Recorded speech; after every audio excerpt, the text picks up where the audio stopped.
Easy word boxing, about to hit you everywhere but under your feet with this one. This is a video about boxing. The bad side of boxing. I just watched two documentaries about boxing, and it's kind of got me thinking in a different mind frame about boxers and what a boxer goes through while in the ring and training, and the things that we don't even see that goes on. And by me making this video, the first thing I'm gonna say, man, is I won't call a boxer any boxer a bum anymore. I never let that word come out my mouth again. I don't care if I dislike them or not. And the documentaries I saw, it was you know what boxers go through, man, is terrible. I just recently found out that greyhound dogs have retirement plans, but boxers don't.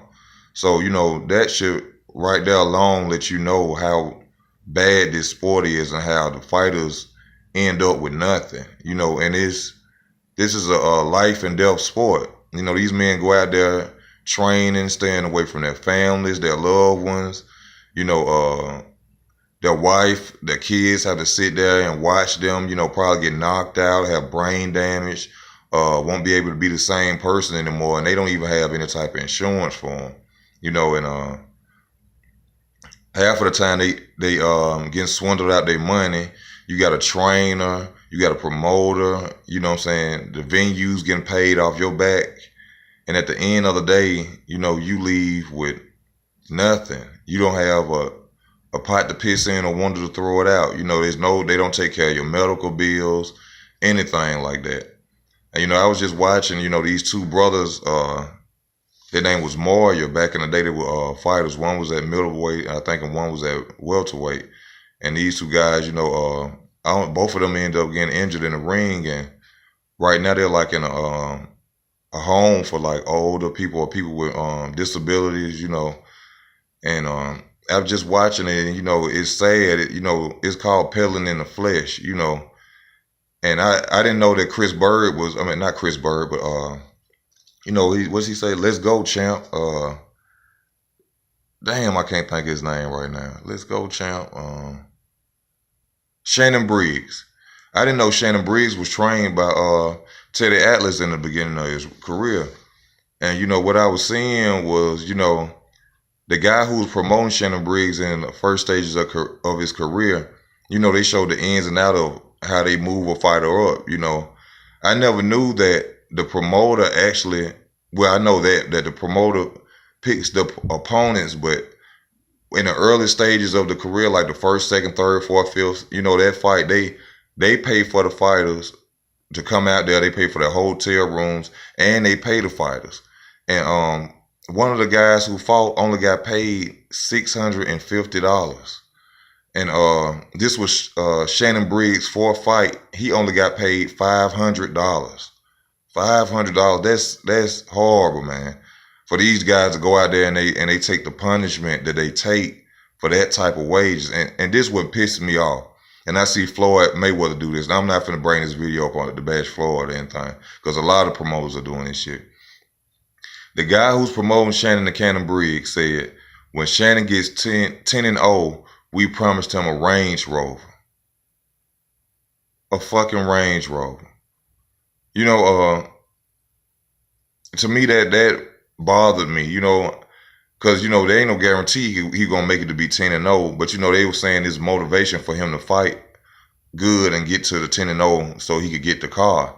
But I'm like, shit, why y'all just can't give him the car now? You know what I'm saying? He gonna make, y'all gonna get y'all money off the back end anyway, because he signed the contract with you as manager, and the guy was sitting there basically saying, when Shannon makes $1 million, when Shannon becomes a millionaire, I become a millionaire. When he becomes a gazillionaire, I become a gazillionaire. So you basically saying that you eating off this man back. And to me, that's I don't like that shit. That's wrong as hell. You know what I'm saying? And I didn't know Kathy Dufer been in the game as long as she been in. I always heard about her husband, but I never knew her husband promoted Evander Holyfield. They had been promoting Evander Holyfield since he was 21 years old. And they was just talking about, how they pay the fighters and the things that they go through in the ring. And I seen certain situations where fighters have committed suicide. It was a situation with Panama Lewis where they took the padding out the gloves, and he ended up injuring some guy. His name was Billy something, and he injured him so bad that the guy had to quit boxing. But the dude, he ended up committing suicide. He went to drinking real bad. So I think we should and we have to respect these fighters. You know what I'm saying? As much as we can, man. Like I said, I never get on here and call another fighter a bum. I'm gonna say what I'm gonna say about fighters if I don't like them, but I won't call them a bum ever again, because these men get in there, and from what I seen, the damage and the hardships that they go through, and most of the fighters was like they can't quit. It's like it's a drug to them. They were like, it's the lights, it's the dreams of you being that heavyweight champ or whatever champ division you in. There was like it's an addiction. It was one guy on there. He fought Vladimir Klitschko. He knocked him down, but due to a headbutt, they stopped the fight. This man only dreamed at 38 years old is to be the heavyweight champion of the world. His wife would be out there in the crowd, and she was saying like, I can't stop him from doing it, and I love him so much, but if he was to lose his life in the ring, what would I do? You know what I'm saying? And it's just sad that, like I said in the beginning, they got retirement plans for Greyhound dogs, but a fighter can't get nothing. Y'all can't pay their medical bills. You know what I'm saying? The arena's making so much money off these guys. The promoter, even the trainer getting 10%. But at the end of the day, if you get injured or you hurt or or you just retire, you have nothing. You have nothing. So when I heard the stories of Sugar Ray Robinson and Mike Tyson and these guys, it's basically front money. Nobody really understands. I don't give a fuck what you hear about a fighter having in the bank. That's on paper. They could take that at any time. They could take your money at any. They can seize your money at any time. They could stop your money. All people really have that are millionaires and have a lot of money is the house, the clothes, the jewelry that they have on their back. All that shit that's in the bank, or 500 like Floyd, half a billionaire, that shit could be stopped at any time. Somebody could seize that shit.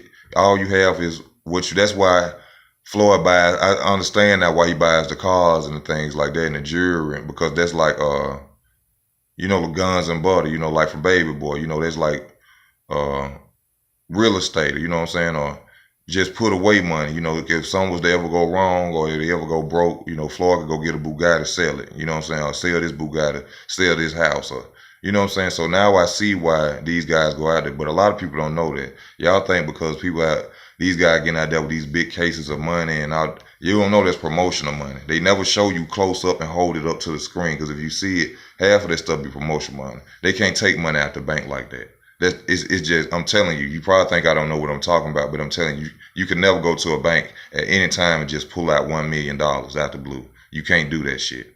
I don't give a fuck who you is. Unless it was authorized for you to do it. And by authorized, I mean it's somebody, people don't know what's going on in the world, so you wouldn't understand it. But I just had to get on here. It's horrible what these guys go through, man.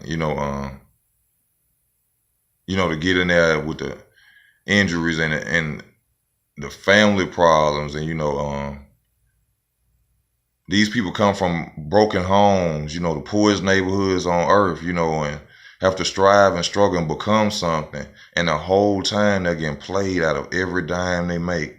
Everybody around you is feeding off you. Like I seen Mike Tyson say, he liked people to suck his blood. He said he knew that everybody around him was a leech. You know what I'm saying? And I just don't. I like that. I never call another boxer. Much as I don't like the Charlo brothers, or y'all know my video, I never call them a bum or anything. I never call another fighter a bum. I never speak on a fighter like that again. If I do, I just rate them as A, B, C level fighters. But I'm trying to make sure I could say everything, that I saw in the video, and the way they picked their opponents, like the guy was saying, basically, in the early stages of all fighters' career, they basically fighting journeymen. All they have to do is pass certain tests, and they could get in the ring and fight them. You know what I'm saying? I don't think that's right. If you're a professional fighter, I think you should be able to, from your first fight, you should fight a legitimate professional fighter. You know, that's what I think caused a lot of people to get killed in the ring or hurt, and damaged. And oh yeah, and this, you know, they'll still let you fight by passing certain tests, even if they know you damaged.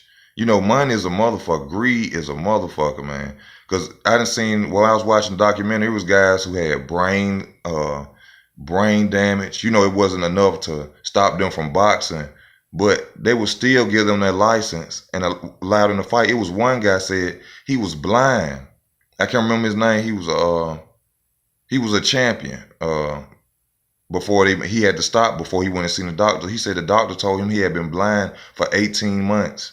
And he said he didn't even know it because he was winning.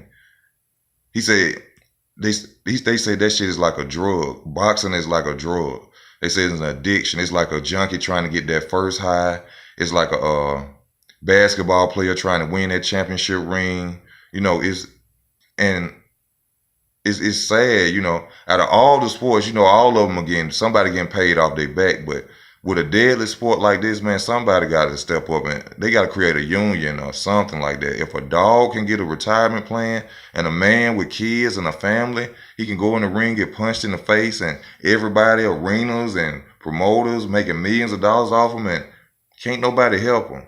You know, so I just had to get on here, you know what I'm saying, for the people who watch boxing, who love boxing, you know what I'm saying. Let's, you know what I'm saying, show these fighters respect, man, because this is sad what's really going on with them. I never really, I knew that people were making money off people back, but I never knew that they would leave you high and dry like that. You know what I'm saying? Like, these dudes can barely talk, you know, can barely move around, and it's nothing there.